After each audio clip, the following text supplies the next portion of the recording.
Bismillahirrahmanirrahim. Assalamualaikum warahmatullahi wabarakatuh. Para jamaah al-asran rahimakumullah, berjumpa kembali bersama Teh Iim pada saat ini. Alhamdulillah ya, Allah masih memberikan umur kepada kita, dan mudah-mudahan sekarang yang lagi mendengarkan Teteh sedang diberikan kesehatan ya oleh Allah. Sehat lahir dan juga sehat batin kita, segala situasi kondisi apapun kita selalu berada di dalam rahmat, maghfirah dan juga inayahnya Allah. Amin ya Allah ya rabbal alamin. Baik, mungkin para jamaah al-asran rahimakumullah, insyaallah kali ini Teteh ingin melanjutkan kembali akan kajian kitab Minhus Saniyahnya. Baik. Bismillahirrahmanirrahim. Alhamdulillahirabbil alamin, wassalatu wassalamu ala asrofil anbiya'i wal mursalin wa ala alihi washabihi ajma'in, amma ba'd. Ini di dalam sekarang pengkajian ini masih yang berhubungan akan hukum punang ya. Di dua video sebelumnya membahas hal itu. Ini cukup panjang sekali ya pembahasan ini. Wa fi Zaburi Sayyid Daud alaihi salam. Jadi diceritakan di sini tetap ada ya di dalam kitabnya Zabur ya, yang diturunkan kepada Nabi Daud ya alaihi salam. Jadi di sana ada pembahasan seperti ini. Ya Dawudu, wahai Daud gitu ya, kata Allah, wahai Daud, hadzir, kamu itu harus memberi peringatan, wa anzir, dan harus menakut-nakuti kaumaka, terhadap kaum kamu. Dari apa ya Allah? An aklis syahawati, dari kaummu itu makan makanan yang dikarenakan syahwat. Kenapa ya Allah? Fa inna quluba ahli syahawati, karena kalau sesungguhnya hati-hati orang-orang yang penuh dengan syahwat itu mahjubatun ani, maka nanti kasihan kaum kamu itu akan terhalang dari kami, maksudnya dari Allah, seperti itu. Nah, kan di pembahasan kemarin-kemarin itu kan disampaikan kan ceritanya kita itu, amin ya, dikatakan kan ceritanya itu kita itu ingin mendapatkan manzilah ya, ingin mendapatkan manzilah minallah. Kita itu ingin dapat value di hadapan Allah. Kita itu ingin lagi menggapai taroki, lagi menggapai jalan karena ingin mengambah mendapatkan keridhoannya Allah kan, seperti itu. Jadi di dalam kehidupan kewenangan, kebolehan setiap hari, mulai dari makannya, kita ngobrol dengan siapapun, kita mencari kasab, mencari harta, yang udah berumah tangga, melakukan hubungan biologis antara pasangan suami istri, dan itu semuanya merupakan sifat manusiawi yang gak bisa terlepas dari kita. Itu semuanya sifat manusiawi, dan itu ketika kita melakukan semuanya itu bisa saja keluar dari nafsu kan gitu. Karena memang tidak terlepas dari sifat manusiawi. Nah, sehingga bagi orang-orang yang ingin mendapatkan manzilah minallah, yang dilakukan kesehariannya itu bukan semata-mata karena ingin nyumponan nafsu, muncul orang Sunda mah, tetapi nilainya sudah berubah, bukan hanya sebatas ingin mencapai akan kebutuhan manusiawi, tetapi sudah berubah menjadi kepada nilai ibadah. Jadi dialihkan, kalau bagi orang yang taroki itu dialihkan. Jadi kalau begitu menganggap bahwa setiap hal yang dilakukan kesehariannya itu, kalau bagi orang yang taroki itu seolah-olah itu ada rukunnya, seolah-olah itu ada syaratnya, seperti itu ya. Jadi kalau misalkan kita makan, kalau kita makan hanya sebatas nyumponan karena sifat manusiawi kita gitu ya, hanya sebatas nyumponan. Apa bahasa Indonesianya nyumponan? Apa bahasa Indonesianya nyumponan ya? Jadi kalau hanya sebatas nafsu aja, ya kalau kita makan yang penting kenyang aja perut aku, karena memang saat ini aku lapar gitu kan. Aku ngantuk ya tinggal aku tidur aja gitu kan. Nah itu berarti kita nyumponan karena nafsu kan, seperti itu. Dan itu memang tidak bisa lepas dari sifat manusiawi.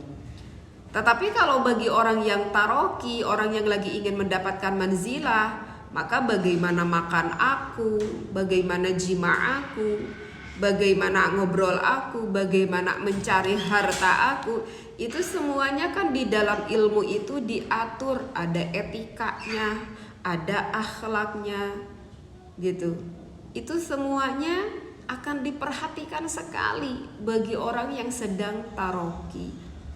Bahkan ini orang yang sedang taroki, yang ingin mengambah derajatnya tinggi mungguh Allah, itu menganggap semuanya itu seolah-olah seperti rukun, seolah-olah seperti ada rukunnya, seperti ada syaratnya. Jadi kalau bagi orang-orang yang hatinya sudah solih, itu perkara yang wenang pun menganggap seperti kayak sholat gitu, ya kan? Kalau kita itu sholat mau diterima oleh Allah, kita kan nggak cukup hanya sholat-sholatan gitu kayak anak kecil, nggak bisa kan. Kalau kita ingin diterima ibadah kita, sholat kita oleh Allah, oh di dalam sholat itu ada syaratnya, di dalam sholat itu ada rukunnya, ada batalnya gitu ya, ada syah sholat, ada syah diterima sholat, itu kan beda lagi hukumnya. Itu diperhatikan benar kan, maka mengkaji dulu ilmunya.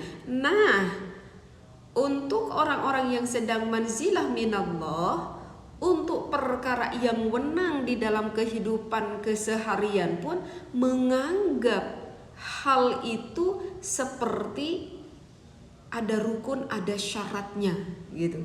Kayak sholat aja menganggap sangat penting banget gitu, kayak sholat aja saking menganggap pentingnya gitu. Sehingga tidak pernah meninggalkan akan etikanya, tidak pernah meninggalkan akan akhlaknya.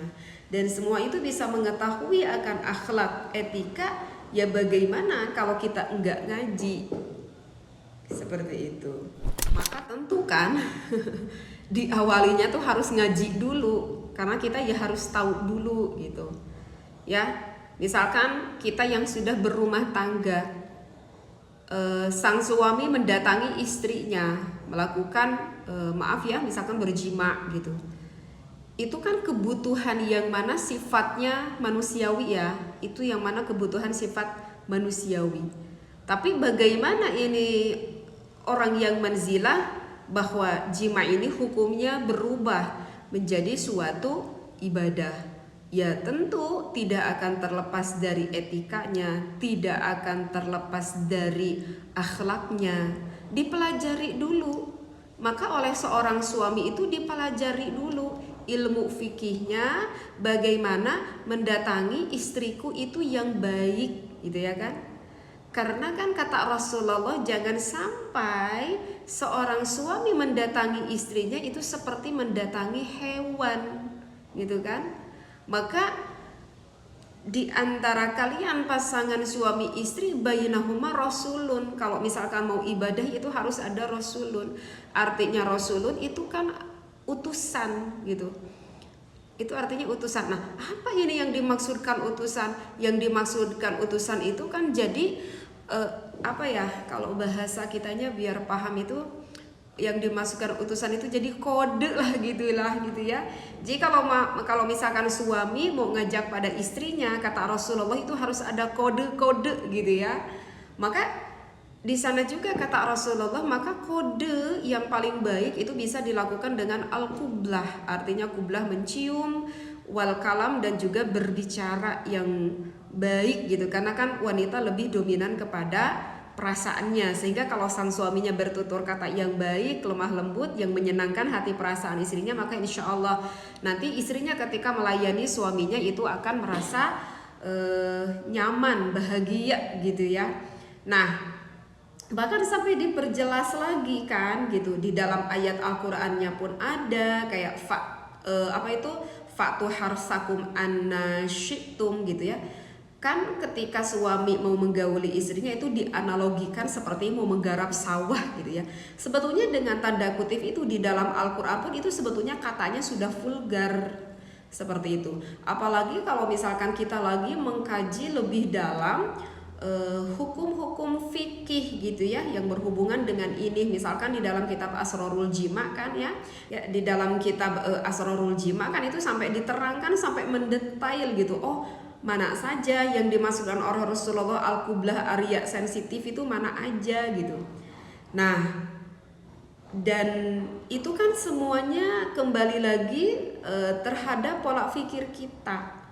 Kalau misalkan kita mengaji akan bab ranjang ini berpikirnya adalah semata-mata untuk ibadah di perintah Allah, ya kita ketika mengkaji kitab ini yang menjadi ibadah.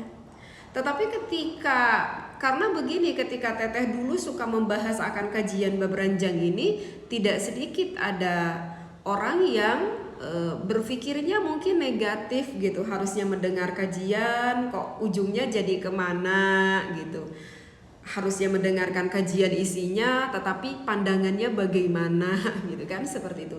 Dan itu semuanya adalah kembali terhadap pola pikir kita, seperti itu. Makanya pola pikir para hati yang sudah takorub atau yang sedang lagi ingin menggapai manzilah minallah, menganggap perkara yang wenang sekalipun itu seolah-olah rukun, ada syaratnya, sehingga sangat diperhatikan sekali etika dan akhlaknya. Meskipun dengan berbicara tanda kutip, aku lagi berjima melakukan ibadah dengan istri aku, semuanya itu adalah ibadah, ya seperti itu. Karena yang dipikirkan oleh yang hatinya lagi manzilah minallah, ya aku tidak bisa mempunyai anak yang soleh tanpa melewati hubungan biologis ini. Sehingga ya yang diawali dari hubungan biologis dulu. Kalau kita punya anak turun, nggak mungkin kan kita nggak melakukan hubungan biologis tanpa kita pengen punya anak tanpa melakukan hubungan biologis, kan nggak mungkin. Itu hubungan biologis dulu gitu. Jadi itu dulu yang diperhatikan gitu. Oh, sesuai dengan adabnya, sesuai dengan etikanya, biar nanti anaknya jadi anak baik gitu ya kan. Sesuai dengan harapan nanti ketika lahir bagaimana membesarkannya gitu kan, sesuai lagi dengan akhlaknya, seperti itu. Kemudian ada pertanyaan di dalam hati kita. Kenapa di dalam hal yang wenang ini kalau bisa jangan keluar dari syahwat gitu ya, atau misalkan sifat kemanusiawian kita gitu. Bukankah perkara yang wenang ini kata Allah kan diperbolehkan, seperti itu kan, ini bukan perkara yang haram gitu ya. Kalau misalkan ada timbul nih pertanyaan di dalam hati kita seperti itu. Karena kalau misalkan ini perkara yang wenang, perkara yang mubah, terus aja kita lakukan dikarenakan semata-mata gitu ya, semata-mata dilandasi dikarenakan syahwat atau sifat kemanusiaan gitu ya, nafsu kita sebagai sosok manusia, khawatirnya nanti kita itu takut terjerumus akan perkara sesuatu yang haram, karena kita sudah menganggap kalau hal itu ya memang udah biasa dan itu memang sifat manusiawi kan gitu. Karena kalau misalkan kita sudah sampai jatuh kepada tingkat yang haram gitu kan, khawatir kata Allah nantinya mahjubatun ani, maka nanti kita akan terhalang gitu dari Allah. Oh ya, oleh ulama juga ini dicontohkan di dalam kitabnya. Wa kama ana akla syahawati, seperti kita makan dengan landasan syahwat. Yatrudul abda an hadratillahi ta'ala, maka itu akan memencilkan itu si hamba dari penilaiannya Allah Ta'ala ya. Muncek orang Sunda mah jadi apa ya, jadi kita tetos kaogo gitu ya. Apa itu kaogo tehnya? Jadi kita tuh udah kaogo gitu ya. Dah kita mah berpikir, dah kita mah menganggap ini teh perkara yang wenang kan, kita makan wenang, kita tidur wenang gitu ya, atau hal-hal yang lainnya pun itu hukumnya wenang, diperbolehkan kok gitu ya oleh Allah, oleh syariat gitu. Sehingga ketika kita melakukan hal-hal itu, kalau tidak dilandasi dengan ibadah, ini mah hanya nyumponan karena sifat manusiawi gitu ya, hanya syahwatnya aja. Kan tadi itu dibilang, kata ulama tuh khawatir karena kita udah terbiasa tidak ingat sama Allah, takutnya kita itu nanti tergelincir akan terjerumus kepada sesuatu hal yang diharamkan, seperti itu. Jadi aku mah punya uang ini gitu ya, aku punya uangnya juga banyak, mau makan apapun ya terserah aku, uang akunya juga banyak, aku mau pindah dari restoran ke satu, mau ke restoran kedua, mau ke restoran yang ketiga, ya kan itu uang aku, syah-syah aja ya. Kalau bicara syah-syah aja ya boleh-boleh aja syah, uang kita gitu ya, enggak dilarang juga. Sehingga terus aja kita itu dari makan pun, misalkan contoh melajur hawa nafsu, sampai pada suatu ketika, ini rasanya di restoran ini sudah tidak enak, di restoran ini sudah tidak enak gitu ya. Sekarang kita itu sampai ingin kepada tingkat level yang lebih tinggi untuk melajur hawa nafsu makan kita gitu ya. Sampai pengen ke restoran yang lebih mahal, pengen ke luar negeri misalkan. Kalau kita bicara boleh ya boleh-boleh aja, syah-syah aja gitu. Uang itu uang kita gitu. Nah, justru yang dikhawatirkan oleh ulama itu adalah dikarenakan kita sudah terbiasa akan terus aja melajur hawa nafsu, ingin sesuatu yang enak, takutnya nanti kita itu akhirnya terjerumus kepada sesuatu yang haram. Pada suatu ketika misalkan uang kita sudah habis, karena kita udah nggak biasa, kalau makan nggak enak itu kita udah nggak biasa, karena lidah kita itu sudah terbiasa makan yang enak. Tapi pada satu ketika uang kita sudah tidak ada, akhirnya si orang ini itu beranilah mencuri, korupsi gitu ya. Korupsinya juga nggak sedikit, atau dia kalau pengen makan yang enak mah itu otomatis ke restoran yang mahal misalkan.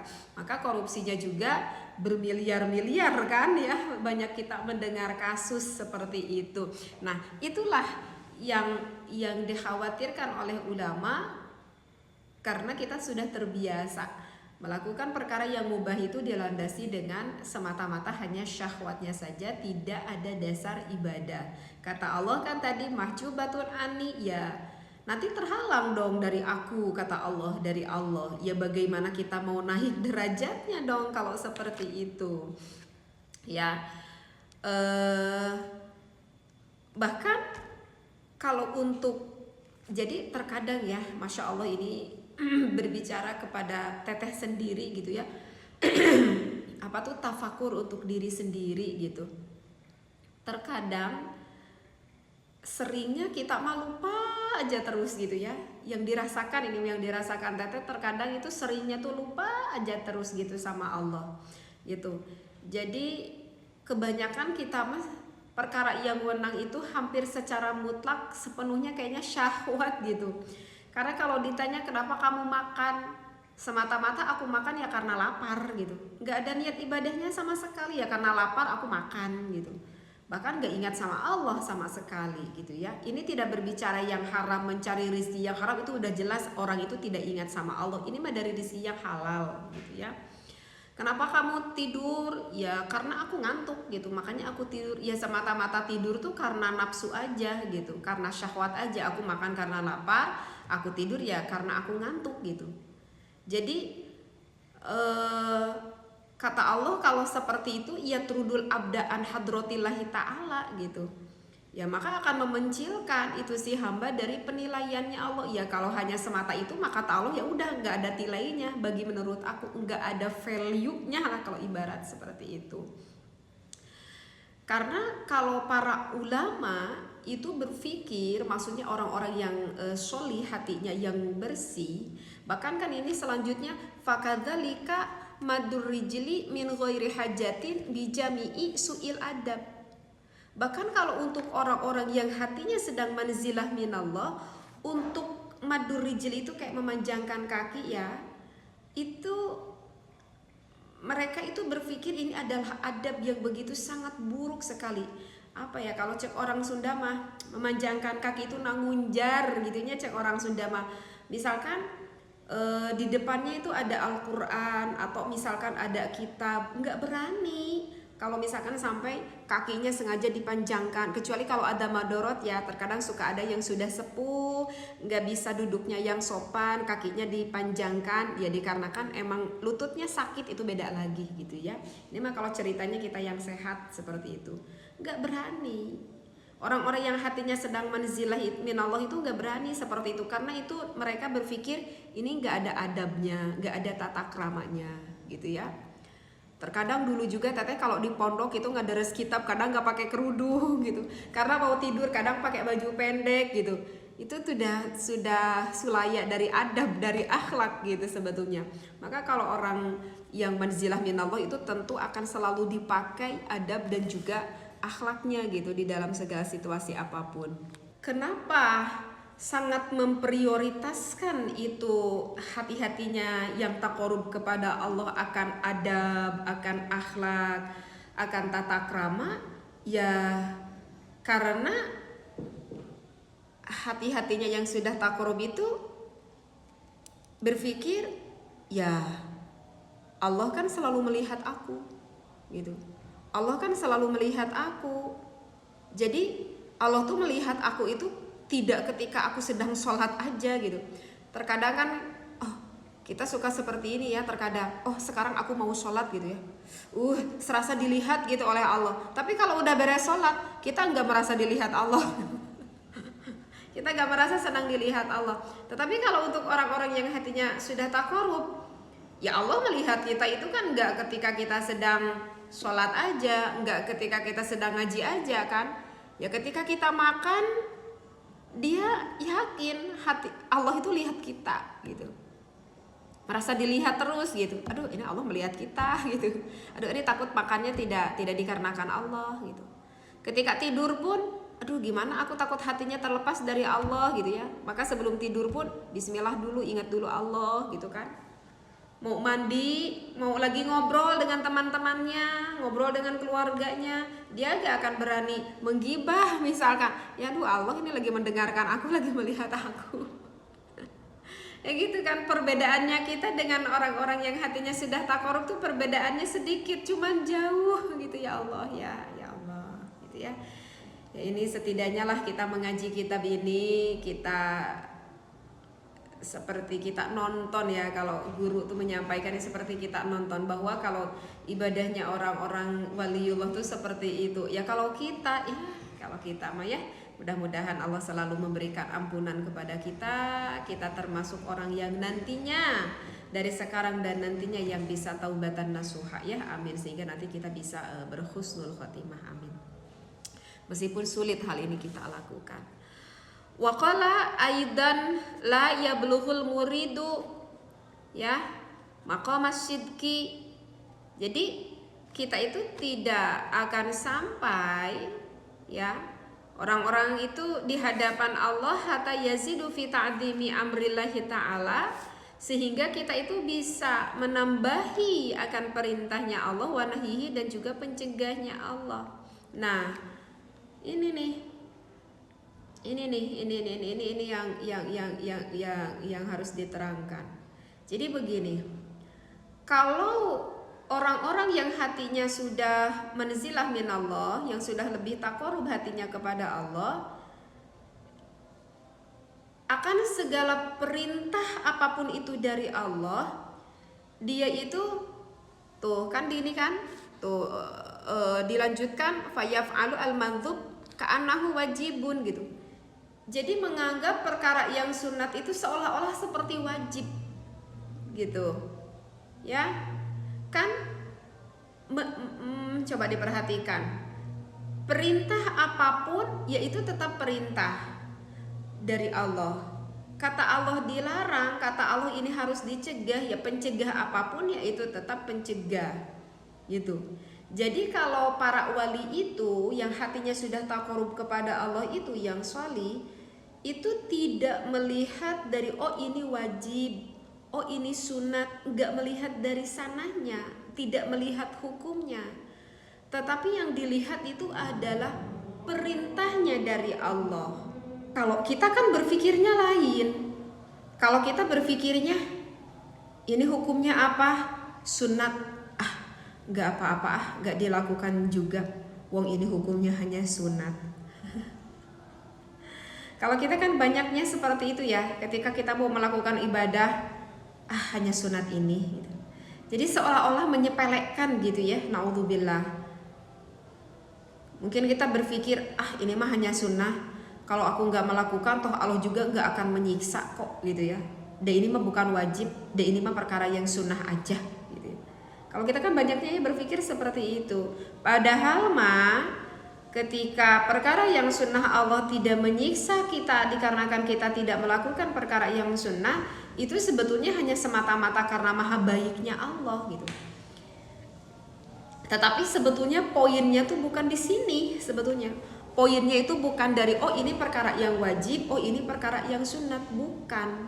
Tetapi yang diinginkan oleh Allah yang harus dilihat itu adalah ini tuh perintah dari Allah. Sehingga kalau orang yang hatinya sudah takarub kepada Allah, yang dilihat itu oh ini bukan melihat ini karena wajib, ini karena sunat. Pokoknya aku mengikuti aja apa yang diperintahkan oleh Allah. Aku sudah tidak peduli kalau yang hatinya sudah takarub, oh ini pahalanya wajib, oh ini pahalanya sunat. Enggak, karena yang dilihat bukan itu, tapi perintahnya itu. Itulah bedanya sedikit tetapi jauh kan.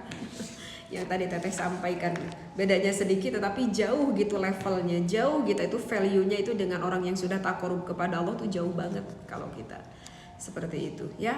Begitu juga melihat perkara yang dicegah, yang dilarang oleh Allah gitu. Makanya tadi al-mandub ka'annahu wajibun. Kalau para waliullah itu melihat ini hukumnya yang sunnah, melihatnya itu seperti kayak wajib aja gitu. Kalau aku nggak melakukan perkara yang sunnah ini, perasaan hatinya tuh kalau ini tuh wajib gitu. Karena yang dilihat itu tadi konteksnya apa? Perintahnya seperti itu. Nah begini juga dilanjutkan, wa yajtanibul makruh ka'annahu haramun. Kalau misalkan perkara yang makruh ini, para yang hatinya sudah takarub kepada Allah, kalau aku melakukan perkara yang makruh, seolah-olah aku ini melakukan perkara yang haram gitu. Padahal kalau kita melakukan perkara yang makruh ya tidak menjadi azab, tidak menjadi siksa. Hanya kalau kita melakukan hal itu tidak disenangi oleh Allah gitu. Jadi kalau kita misalkan melakukan perkara yang makruh, enggak akan disiksa gitu ya, kita melakukan perkara yang makruh juga gitu. Dan kata Allah kalau kita melakukan perkara yang makruh enggak akan disiksa kok gitu ya. Tapi kalau untuk para hatinya yang sudah takarub kepada Allah, bukan menganggap sepele akan makruhnya, tidak menjadi adabnya, bukan itu yang dilihat. Tetapi yang diperhatikan, ini kata Allah itu dilarang.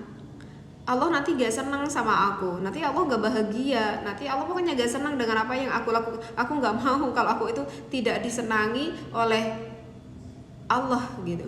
Karena kan aku mengharapkan ingin dapat cinta Allah gitu. Kalau aku melakukan ini nanti aku gak dapat cinta Allah, aku gak mau gitu. Begitulah kalau orang-orang yang hatinya sudah takarub. Jadi yang makruh aja dianggapnya kalau dia melakukan hal itu seolah-olah dosa gitu, seolah-olah haram, ka'annahu haramun. Makanya bahasa di dalam kitab seperti itu ya.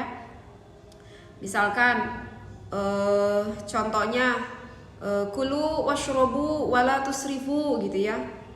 Itu yang salah satu contoh yang makruh kan. Kalau kita makan, kalau minum, kata Rasulullah kita itu jangan israf.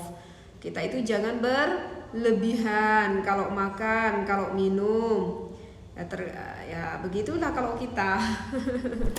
Kalau kita ya begitulah kalau makan. Kalau kita makan selama ini makanan masih ada di depan kita, padahal perut udah gak kuat, ini perut udah kenyang, kata perut sudah stop berhenti makan, aku udah gak kuat masukin. Tapi sayang banget kalau nggak dihabiskan itu sayang, apalagi nih makannya di restoran udah aku bayar, kalau nggak dihabiskan itu sayang banget. Terkadang kita ya seperti itu, ya udah dihabisin aja, padahal perut ini udah bilang udah aku udah gak kuat gitu. Dan itu semuanya seimbang sih gitu ya, seperti itu. Efeknya itu sebetulnya seimbang untuk diri kita. Maksudnya apa nih Teh? Maksudnya seimbang efeknya untuk diri kita. Ya iya. Kenapa Allah melarang melakukan hal ini gitu ya? Haram kata Allah. Ya berarti kenapa Allah melarang itu di dalamnya nanti ada efek buruk bagi siapa? Ya bagi diri kita gitu. Kenapa kata Allah itu mabuk itu haram? Ya berarti kalau kita setelah mabuk nanti ada efek negatif untuk tubuh kita gitu. Ya. Kalau kita berbicara fisik, Ya kenapa kata Allah itu kita itu nggak boleh makan berlebihan, nggak boleh minum berlebihan, karena kata Allah ya nantinya ada efek lagi yang dirasakan itu sama siapa? Ya oleh diri kita juga gitu. Karena kalau makan berlebihan itu nanti ujung-ujungnya khawatirnya sakit, meskipun kita tidak sakit pada saat ini, tapi nanti ditunggu pada kemudian hari ya akhirnya kita banyak penyakit karena makannya terlalu berlebihan. Yang merasakan efek itu siapa? Ya tetap kembali lagi ya diri kita yang merasakan gitu ya. Aduh, masya Allah itu ya. Aduh, ini sebetulnya susah gitu ya.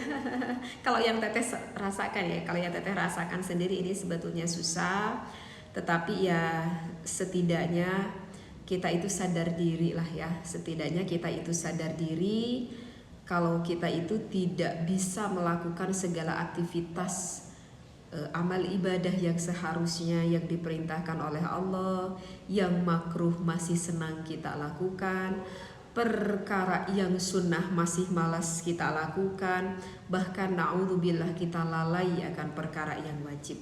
Tapi setidaknya hati kita itu sadar diri ya, sadarlah pada diri kita sendiri. Ya Allah, la haula wala quwata illa billahil aliyyil azim.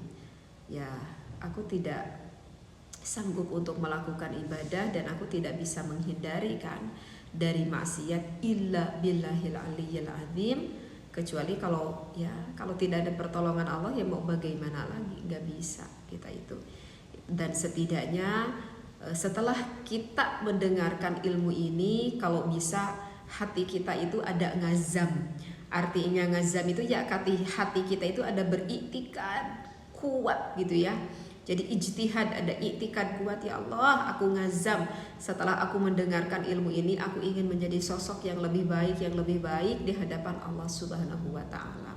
Ya, segitu juga kita tuh itu sudah sangat beruntung banget kalau hatinya sudah sadar diri, dan kalau udah ada ngazam dalam hati, meskipun kita belum bisa melakukan segala amal ibadah semuanya, itu pun sudah sangat luar biasa sekali. Maksudnya sangat-sangat harus bersyukur gitu kepada Allah ya. Nah kemudian wayaj tanibul haram ka'anahu kufrun. Nah dilanjutkan kembali, kalau hatinya yang sudah taqarrub atau manzilah minallah, kalau misalkan mereka itu melakukan perkara yang haram, perasaannya seolah-olah aku itu melakukan, bahkan seolah-olah aku itu melakukan perkara yang kufur gitu ya. Kalau kita mah terkadang melakukan perkara yang haram, kita mah nggak ingat penyesalan sama sekali ya. Ya seperti itu kalau terkadang kita lagi ngobrol santai, ngobrol, kumpul, minum kopi sama teman-teman, ujung-ujungnya menggibah gitu ya. Kita kumpul keluarga, ujung-ujungnya menggibah. Kita mah nggak merasa itu gibah dosa gitu, nggak ada rasa penyesalan gitu. Terkadang ketika menggibahnya ada rasa puas gitu ya, sampai ingin menfitnah gitu kita sama orang, nggak ada rasa penyesalan dalam hati. Na'udzubillah, summa na'udzubillah. Tetapi kalau yang hatinya sudah manzilah minallah, kalau satu kali saja melakukan perkara yang haram, itu perasaannya tuh kayak kufur gitu, kayak kufur gitu. Wah berat banget ini, kayak kufur gitu. Karena para yang manzilah minallah itu berpikir, aduh iblis aja tidak satu kali sujud, bahkan itu disuruh sujudnya kepada Nabi Adam, maksudnya menghormat ya, sujud di sini bukan sesujud-sujudnya, disuruh menghormat aja kepada Nabi Adam, disuruh sujud aja kepada Nabi Adam hanya satu kali, tetapi nggak mau turut gitu ya, udah dapat laknat Allah gitu. Nah berarti kan kita bisa dilihat konteksnya di sini kan itu iblis disuruh sujud, itu adalah maksudnya disuruh menghormat kepada Nabi Adam. Gak mau menghormat kepada Nabi Adam, berarti kalau itu berarti menyepelekan siapa? Seolah-olah menyepelekan Allah, bukan menyepelekan Nabi Adamnya. Ini si iblis, tetapi menyepelekan Allah. Kalian udah jelas perintah dari Allah, tetapi kenapa kamu iblis menyepelekan perintah dari Allah? Kata Allah, kamu tuh harus hormat kepada Nabi Adam, nggak mau. Oh berarti udah kamu menyepelekan aku, perintah aku. Jadi begitu kalau para yang hatinya sudah taqarrub. Aduh, kalau misalkan aku enggak sholat 1 fardu aja, berarti aku sudah tidak sujud kepada Allah berapa kali gitu ya. Kalau aku enggak sholat duhur 4 rakaat, berarti 8 kali sujud ya.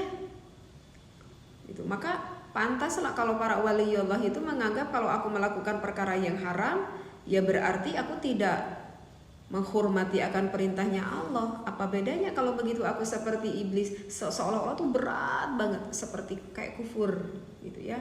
Ya Allah. Wayanwi bijami'il mubahati khairan.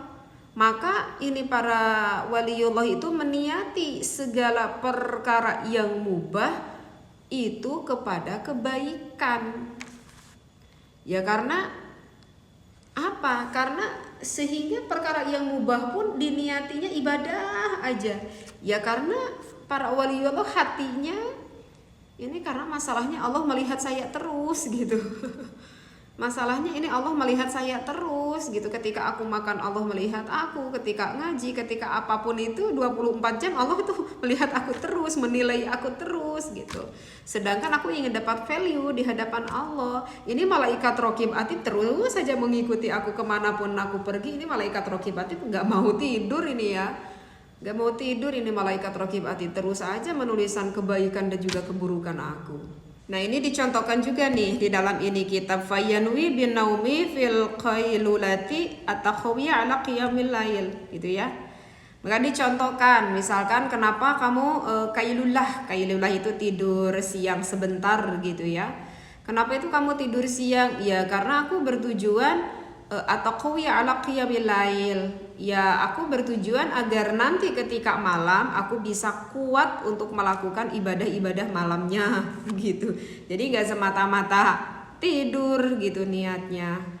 Nah, wayatanahwalu ba'da syahawati ya, dan sebagian syahwat itu akan menghasilkan lil mudawati li nafsihi untuk mengobati dirinya gitu ya.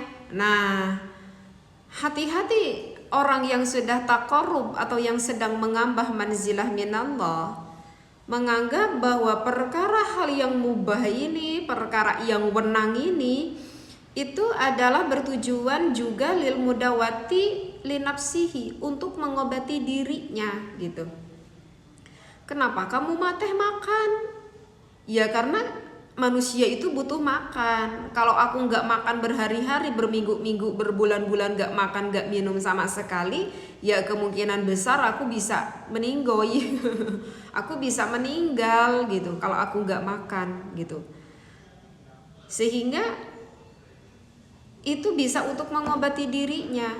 Sehingga ketika para hati-hati yang sudah taqarrub minallah itu akan selalu melihat dari kajian ilmu. Misalkan contoh dimakan ini gitu ya. Kan ada di dalam Al-Quran kita itu harus makan yang halalan, harus makan yang halal.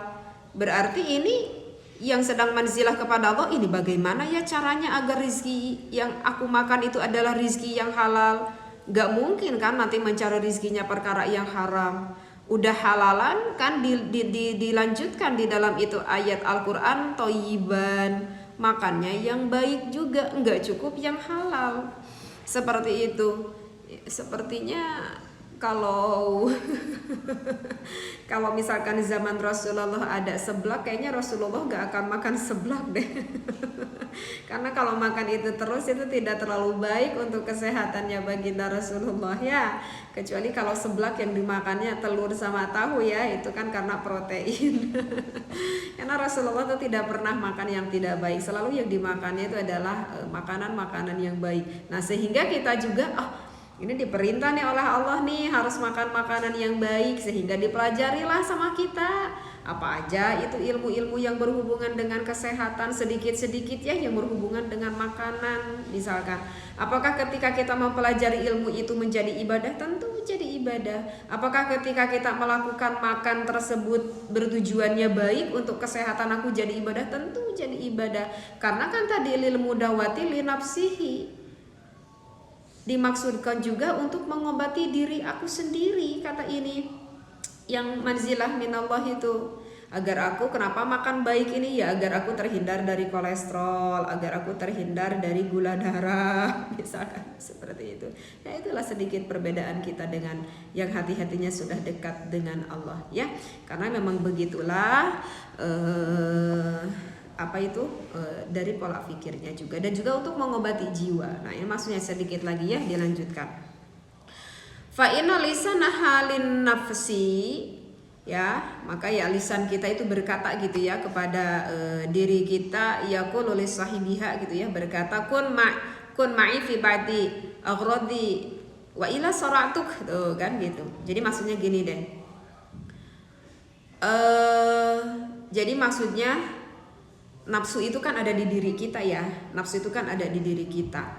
Ya karena nafsu itu ada di diri kita, ya berarti harus kita teduni ya nafsu itu, karena ada di dalam jiwa kita. Ya selama hidup berarti ini si nafsu ya butuh makan, butuh tidur. Karena kalau nggak makan nggak tidur itu bisa gila ya, bahkan itu bisa mati ya kan. Karena kita itu adalah makhluk sosial, saling membutuhkan, maka kita membutuhkan orang lain, sehingga kita butuh bersosialisasi ya kan. Nah itu memang sudah fitrahnya ya, sehingga kita berpikir, ini para ulama tuh berpikir, para waliyah itu berpikir bagaimana ya caranya agar ini si nafsu tuh tetap tercukupi gitu ya. Tapi tetap bagaimana si nafsu bisa tercukupi tetapi tetap bisa menjadi nilai ibadah gitu. Karena apa? Ya karena kita mah bukan malaikat. Kan malaikat mah gak butuh makan, gak butuh tidur, gak butuh jima, gak butuh berkeluarga, gak ada rasa sakit, gak ada rasa bosan. Disuruh sujud sampai kiamat akan sujud terus sampai kiamat. Kalau kita kan gak bisa. Ngaji terus kita kan gak bisa, ya kan? Sholat terus 24 jam berterus-terusan kan kita gak bisa, karena kita bukan malaikat. Kalau gitu teh ya, boleh gak kita itu misalkan sedikit mencari hiburan? Ya boleh. Ya boleh. Misalkan kita sudah berkeluarga, teh boleh gak healing gitu ya? Healing itu jalan-jalan ya. Teh boleh gak aku jalan-jalan sama keluarga gitu ya? Kemana aja gitu? Ya boleh, kenapa enggak gitu? Asal niatnya aja baik gitu ya. Karena gini juga ada ya, teteh itu lucu, ada yang seperti ini. Ceritanya ada sosok kiai lah gitu ya, ada sosok kiai gitu.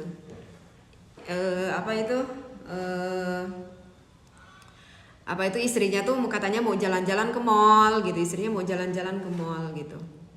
Terus ada yang berkata seperti ini, mungkin ada sedikit mencibir gitu ya.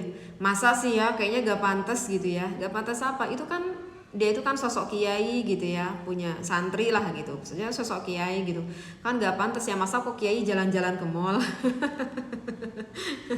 Pernah gitu ya mendengar ada yang komentar seperti itu, kata Teo, kenapa wong kiai juga sama manusia? Kenapa gak boleh jalan-jalan ke mall? Mungkin dia itu ada keperluan ingin belanja gitu, yang memang harus belanjanya di mall, atau mungkin pengen ngajak istrinya makan-makan gitu dengan keluarganya, ya kenapa enggak gitu.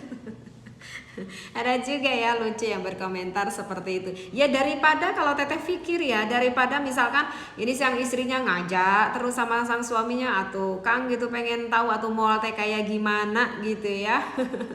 Kalau punya uangnya tuh sekalian pengen belanja misalkan ini si sang suaminya egois gitu ya, karena berpikirnya seperti ini, aduh nyai gitu ya, aduh neng gitu, istriku kayaknya gak pantas ya, kan akang ini teh sosok kiai ya, tuh akang ini kan ajengan ya, kata orang-orang teh gitu, takut dibilangnya gak pantas gitu. Ini ternyata gak mau membahagiakan istrinya, itu ternyata egois ya, ternyata karena takut dipandang buruk oleh orang lain. Daripada kita seperti itu kan hatinya aja udah gak karena Allah, tetapi karena takut dipandang oleh orang lain gitu kan. Sehingga ini sang suaminya gak menuduni akan apa keinginan sang istrinya gitu ya. Udah aja ini sang suaminya siang malam ngederes kitab ngaji terus, tetapi di rumahnya itu suami istrinya tuh wang weng wong akhirnya jadi sering berantem gitu ya, karena merasa kesel sama suaminya, ngaji terus gak ada hiburan sama sekali, misalkan seperti itu. Kan lebih maslahat mana ya, gak apa-apa diteduni aja itu keinginan istrinya demi kemaslahatan kemaslahatan keluarganya daripada enggak mengikuti keinginan istrinya tetapi berniat buruk karena takut enggak dipandang baik oleh orang lain, ya bukan dikarenakan Allah gitu ya. Dan lucunya juga ke Teteh juga pernah ada yang komentar seperti ini ya kepada Teteh pribadi, Teteh kayaknya kalau untuk Teteh itu gak pantas gitu ya, kan Teteh tuh ustadzah.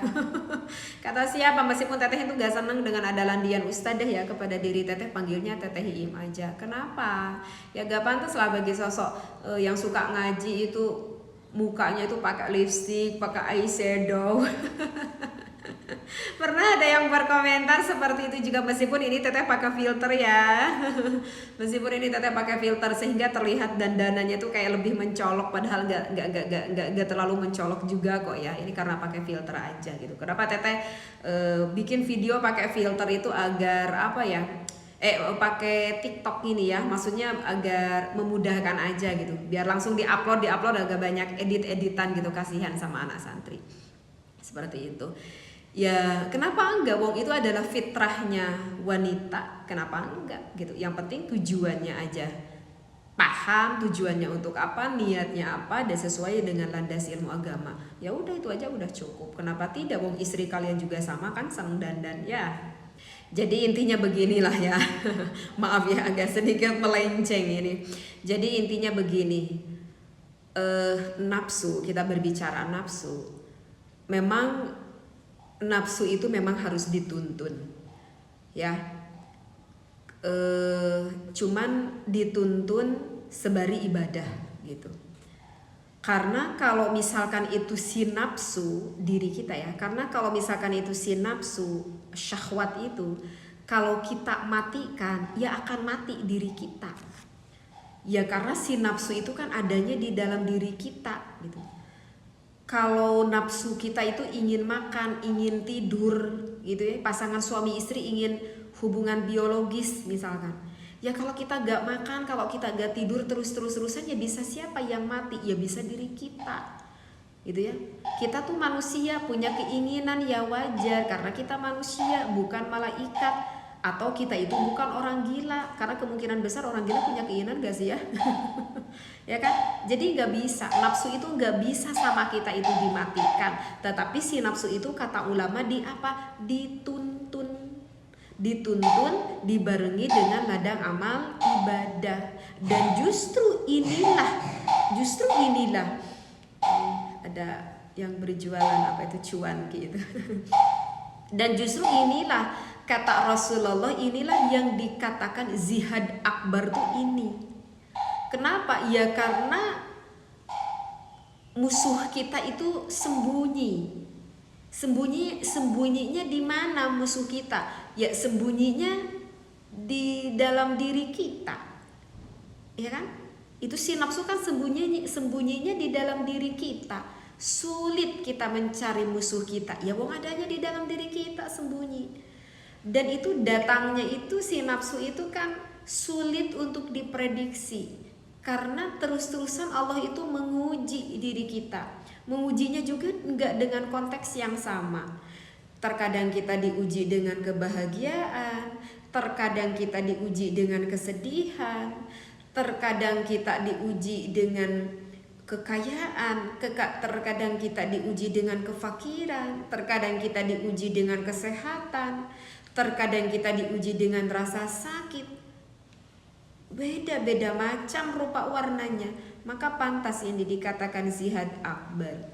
Tapi kalau misalkan musuhnya orang kafir, ya mudah, tinggal kita tembak dor langsung meninggal. Kalau zaman Rasulullah pakai pedang, mungkinnya dikebas langsung meninggal. Mudah. Wong kita ya sulit, musuhnya ada di dalam diri kita, dan kita itu kan perangnya gak henti-henti. Gitu. Kalau dulu perang dengan orang kafir ya ada waktunya, ya udah pada siapa yang kalah siapa yang menang. Kalau kita kan gak henti-henti, selama ruh masih ada di dalam diri kita ya terus aja kita itu perang seumur-umur sampai nanti ruh diambil oleh Allah Subhanahu wa taala. Ya, maka ya seperti itulah. Ya Masya Allah. Ya begitulah sedikit penutupan berbicara tentang nafsu ya. Maka Teteh ingat itu di dalam di dalam burdah itu, kalau nafsu itu kan katifli ya, seperti anak kecil ya kan, seperti itu. Ya seperti anak kecil yang sedang disapih gitu kan sama ibunya ya. Karena kalau nggak disapih ya nanti akan terus-terusan nyusu sama ibunya ya. Gitu. Ini udah 2 tahun nih, udah waktunya disapih.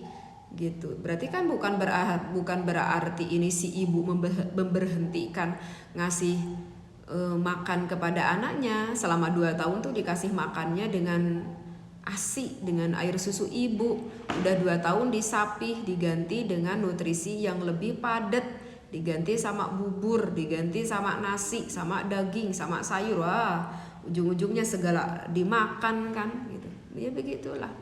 Maka pantaslah gitu kalau nafsu itu ya katifli, seperti anak kecil. Tapi kalau misalkan sama kita enggak disapih ya mau sampai umur 3 tahun, 4 tahun pun mungkin itu si anak akan nyusu terus ya, karena enggak terbiasa ya. Masya Allah, tabarakallah. Ini maaf ya, kajian saat ini agak cukup panjang. Kajiannya agak cukup panjang, tetapi mudah-mudahan Allah selalu memberikan kita keistiqomahan, hati kita dibersihkan ya oleh Allah, semata-mata karena kita itu ingin mengharapkan rahmat ridhonya Allah ya. Baik, mungkin dan mudah-mudahan Allah memberikan apa ya, setidaknya memberikan ada ngazam lah gitu di dalam hati. Kalau mulai pada saat ini ya Allah, aku ingin menjadi sosok yang taroki, ingin menjadi sosok yang sedang manzilah minallah, ingin mendapatkan value di hadapan Allah. Ya meskipun itu kan semuanya butuh ikhtiar ya, karena memang itu ikhtiar itu adalah kewajiban kita untuk mencari. Dan ini ketika kita mendengarkan ngaji pun ya ini tuh udah termasuk ikhtiarnya, sedang manzilah ini. Kenapa kita mendengarkan ngaji ya, karena kita sedang manzilah minallah, sedang ingin mendapatkan value, sedang ingin mendapatkan derajat di hadapan Allah Subhanahu wa taala ya. Baik, mungkin para jamaah al-asran rahimakumullah, wallahu a'lam, wallahu muwaffiq ila aqwamit thoriq. Wassalamualaikum warahmatullahi taala wabarakatuh.